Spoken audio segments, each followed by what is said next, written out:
내 집인데 내 마음대로 못한다? 여러분, 만약 수천억 원짜리 최고급 슈퍼카를 샀는데 타이어 하나 갈려고 해도 제조사 허락을 받아야 하고 엔진 오일 캡 하나 여는 것조차 원격으로 잠겨 있다면 어떨 것 같나요? 심지어 내 차인데도 어디로 드라이브를 갈지 미리 보고해야 한다면 그게 진짜 내 차라고 할 수 있을까요?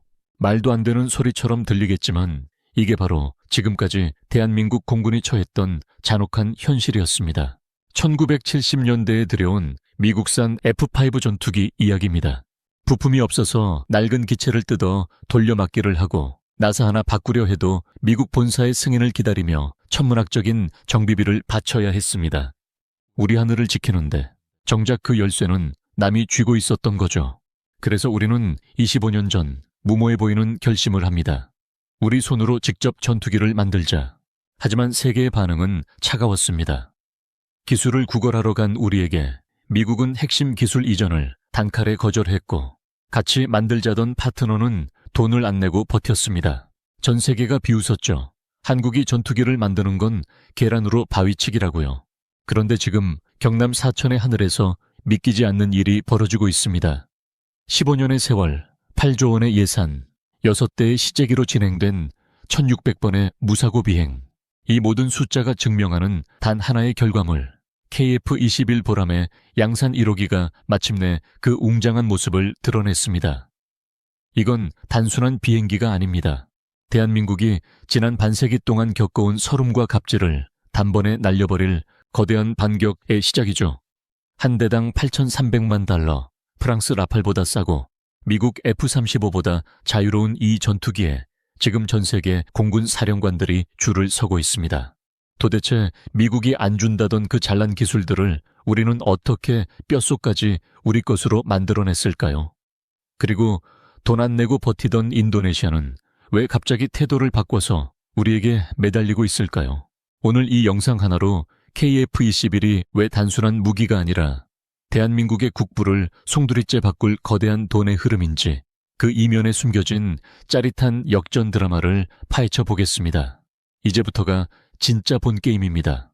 먼저 이 전투기가 얼마나 괴물 같은 녀석인지부터 짚고 넘어가야겠습니다.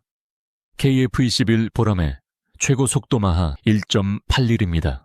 시속으로 따지면 2200km가 넘는데 서울에서 이륙해서 눈 한번 깜빡이고 나면 부산 상공에 도착해 있는 속도입니다.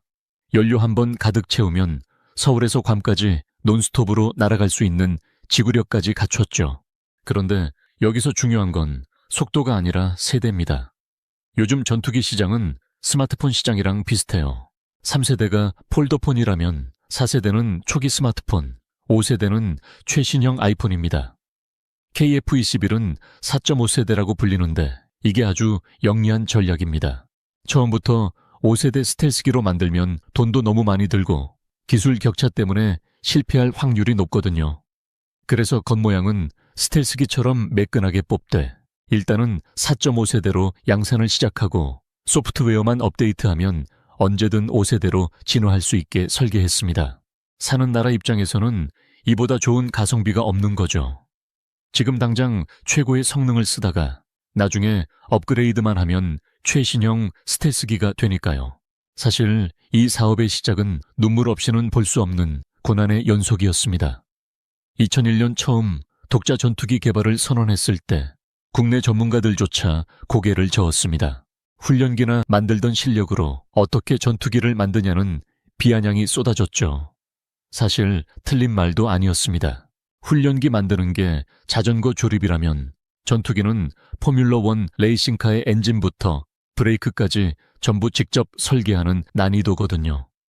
국책연구소들조차 사는 게 훨씬 싸다며 보고서를 올릴 정도였습니다. 하지만 정부는 고집을 꺾지 않았습니다. 왜냐고요? 결국은 돈과 주권 때문입니다. 미국산 전투기를 사면 당장은 편하죠. 하지만 고장나면 부품 사느라 돈 뜯기고 성능 좀 올리려 하면 미국 허락받느라 시간 다 보냅니다. 내 집인데 벽지 하나 마음대로 못 바꾸고 집주인 눈치만 보는 월세 신세랑 다를 게 없었던 겁니다. 수십 년간 그렇게 해외로 빠져나간 돈만 수조 원에 달했습니다. 그래서 우리는 결심한 겁니다. 아무리 비싸고 힘들어도 우리 집을 직접 짓겠다고요. 그렇게 2015년 역사적인 본계약이 체결됐지만 기다렸다는 듯이 첫 번째 거대한 장벽이 우리 앞을 막아섰습니다. 믿었던 우방 미국이 핵심 기술 4가지를 주지 않겠다고 선언한 겁니다. 그 중에서도 가장 치명적인 게 바로 에이사 레이더라고 불리는 전투기의 눈이었습니다. 이 레이더가 없으면 전투기는 그냥 눈먼 독수리나 다름없습니다. 수백 킬로미터 밖에서 적기를 찾아내고 동시에 여러 대를 추적하는 이 기술은 전투기의 심장과도 같습니다. 미국은 이걸 안 주면 한국이 알아서 포기할 줄 알았습니다. 한국은 미국 무기를 꾸준히 사주는 단골 고객인데 그 고객이 직접 물건을 만들어 쓰겠다고 하니 좋아할 리가 없죠. 기술의 문을 꽉 잠가버린 겁니다. 그런데 여기서 한국인의 도끼가 발동합니다. 없으면 우리가 직접 만든다. 국방과학연구소와 한화시스템이 지옥 같은 연구에 돌입했습니다. 그리고 2020년 전 세계가 경악할 소식이 들려옵니다. 미국 없이 순수 우리 기술로 에이사 레이더 시제품을 만들어낸 겁니다. 이게 왜 소름 돋는 일이냐면 이제 수리도 우리 마음대로, 성능 개량도 우리 마음대로, 그리고 다른 나라에 팔 때도 미국 눈치를 볼 필요가 없어졌다는 뜻이기 때문입니다. 역설적으로 미국의 기술 거부가 우리를 기술 독립국으로 만들어준 일종의 예방접종이 된 셈이죠. 그런데 복병은 미국뿐만이 아니었습니다. 공동개발 파트너였던 인도네시아가 또 속을 썩였거든요. 원래 인도네시아는 개발비의 20%, 약 1조 6천억 원을 내기로 하고 시제기와 기술을 받아가기로 했습니다. 그런데 이 친구들이 경제가 어렵다며 돈을 안 내기 시작한 겁니다. 무려 1조 원 넘게 돈을 떼먹으면서 그 와중에 프랑스 라팔 전투기는 따로 사겠다고 계약을 맺는 어처구니 없는 행보를 보였죠. 국내에서는 당장 인도네시아를 내쫓으라는 분노의 목소리가 터져 나왔습니다. 우리 세금으로 남 좋은 일 시켜줄 필요 없다는 거였죠.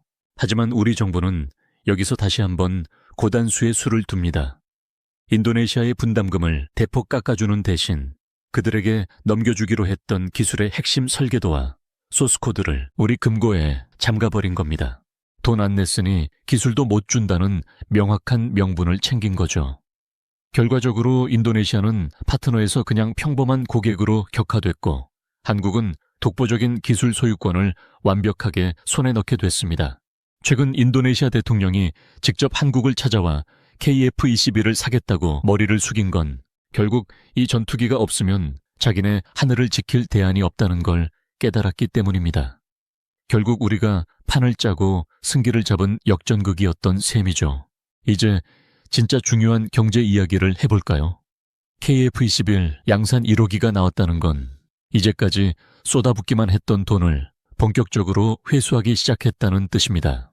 전투기 한 대에는 22만 개의 부품이 들어갑니다. 이걸 만들기 위해 국내 150여 개의 중소기업이 밤낮 없이 공장을 돌리고 있죠. 한국항공우주산업, 즉 카이의 2026년 매출 목표가 5조 7천억 원입니다. 전년보다 무려 60% 가까이 뛴 수치예요. 창사 이래 최대 실적을 바라보고 있습니다.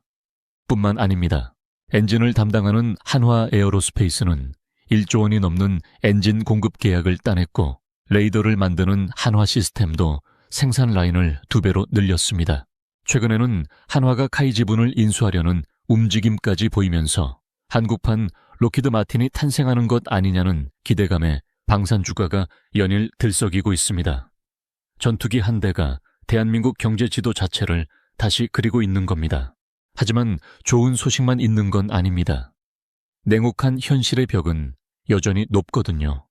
최근 국회 예산심의 과정에서 KF-21 양산 예산이 깎이는 사건이 발생했습니다. 당초 요구액보다 약 8천억 원이나 삭감된 건데 이유가 뭘까요? 아이러니하게도 우리 집을 지으려는데 외제차 리스비를 내느라 공사비를 줄인 꼴이 됐습니다. 미국산 스텔스기인 F-35A를 추가로 들여오는 사업과 예산 경쟁에서 밀린 겁니다. 당장 성능 좋은 차를 타는 것도 중요하지만 우리 집 완공이 늦어지면 그 피해는 고스란히 우리에게 돌아옵니다. 양산 속도가 느려지면 대당 가격이 올라가고 무엇보다 150개가 넘는 부품 업체들이 줄도산할 위기에 처하거든요. 한번 멈춘 공장 라인을 다시 돌리는 건 처음 만드는 것보다 몇 배는 더 힘든 일입니다. 그런데 이 위기 상황에서 판을 흔드는 거대한 움직임이 포착됐습니다. 바로 한화그룹의 전격적인 등판입니다. 한화는 이미 KF-21의 심장인 엔진과 눈인 레이더를 만들고 있죠. 그런데 최근 카이의 지분을 대량으로 사들이기 시작했습니다. 이건 방산업계에서 말하는 수직 계열화의 끝판왕을 노리는 전략입니다. 쉽게 말해 목장을 가진 주인이 도축장과 정육점까지 싹 다 인수해서 소고기 값도 낮추고 시장 전체를 지배하겠다는 겁니다. 한화가 카이를 품에 안게 되면 엔진부터 기체까지 모든 걸 한 그룹 안에서 해결하는 한국판 로키드 마틴이 탄생하게 됩니다. 투자자들이 이 소식에 카이 주가를 7% 넘게 끌어올린 건 그만큼 이 시너지가 엄청날 거라는 기대감 때문입니다. 이제 시선을 밖으로 돌려보겠습니다. 이 전투기가 세계 시장에서 왜 미친 존재감을 뿜어내고 있는지 아시나요? 현재 전 세계 전투기 시장은 크게 세 등급으로 나뉩니다. 꼭대기엔 미국의 F-35 같은 비싼 스텔스기가 있고 바닥엔 훈련기나 경공격기가 있죠. 문제는 그 중간입니다. 적당히 성능 좋으면서 너무 비싸지 않은 4.5세대 전투기를 원하는 나라가 줄을 섰는데 선택지가 거의 없었거든요. 프랑스의 라팔 같은 건 대당 1,500억 원이 넘는 금값이라 엄두도 못 냅니다. 바로 이 빈틈을 KF-21이 파고든 겁니다. 대당 8,300만 달러라는 공격적인 가격에 성능은 최신형이고 무엇보다 자율성을 줍니다. 미국 무기를 사면 나중에 우리 마음대로 무기를 달 수도 없고 전쟁 때 어떻게 쓸지도 미국의 허락을 받아야 합니다. 내 돈 주고 샀는데 내 마음대로 못 쓰는 거죠. 하지만 KF-21은 다릅니다. 구매국이 원하는 무기를 마음껏 달 수 있고 수리도 자유롭습니다. 사우디아라비아와 아랍에미리트 공군 사령관들이 직접 한국까지 날아와 시제기에 올라타 기념사진을 찍은 이유가 바로 이 자유에 있습니다. 그럼 앞으로의 로드맵은 어떻게 될까요? 지금 당장 나오는 모델은 공중전에 특화된 블록 1입니다. 2027년부터는 땅 위의 목표물까지 타격할 수 있는 블록 2가 생산되죠. 하지만 진짜 무서운 건 그 다음입니다. 블록 3라고 불리는 버전은 완전한 스텔스 기능에 기체 내부에 무기를 숨기는 무장창까지 갖추게 됩니다. 레이더에 거의 잡히지 않는 5세대 스텔스기로 진화하는 거죠. 여기에 인공지능이 조종하는 무인 전투기들을 부하처럼 거느리고 다니는 6세대 전투기 개념까지 더해질 예정입니다. 그리고 대망의 2041년, 우리가 5조 원을 들여 개발 중인 독자 엔진이 완성되는 순간 KF-21은 100% 국산 전투기가 됩니다. 그날이 오면 우리는 전 세계 그 누구의 눈치도 보지 않고 우리 전투기를 전 세계에 팔 수 있게 됩니다. 25년 전 모두가 불가능하다고 비웃었던 도전이었습니다. 한국이 무슨 전투기를 만드냐는 비아냥을 들으며 기술을 구걸하던 시절도 있었습니다. 하지만 우리는 포기하지 않았고 결국 세계에서 8번째로 초음속 전투기를 자국 기술로 만든 나라가 됐습니다. 이제 우리는 무기를 사는 나라에서 무기를 파는 나라로 체급 자체가 달라졌습니다. KF-21 보람에는 단순한 기계 덩어리가 아닙니다. 대한민국의 자존심이자 우리 아이들의 미래를 먹여 살릴 거대한 산업의 엔진입니다. 1600번의 비행 동안 단 한 번의 사고도 없이 우리 하늘을 묵묵히 지켜낸 그 날갯짓이 이제 전 세계 하늘을 뒤덮을 준비를 마쳤습니다. 오늘 준비한 대한민국의 위대한 반전 드라마 흥미로우셨나요? 여러분은 2041년 독자 엔진 완성이라는 이 거대한 꿈이 정말 이루어질 거라고 보시나요? 한화의 카이 인수가 우리 방산에 어떤 영향을 미칠지 여러분의 생각도 정말 궁금합니다. 댓글로 자유롭게 의견 나눠주세요. 이런 깊이 있는 지식 이야기가 더 궁금하시다면 잊지 말고 구독과 좋아요 한 번씩 눌러주세요. 여러분의 클릭 한 번이 저희가 더 치열하게 자료를 찾고 영상을 만드는 가장 큰 힘이 됩니다. 긴 영상 끝까지 시청해 주셔서 감사합니다.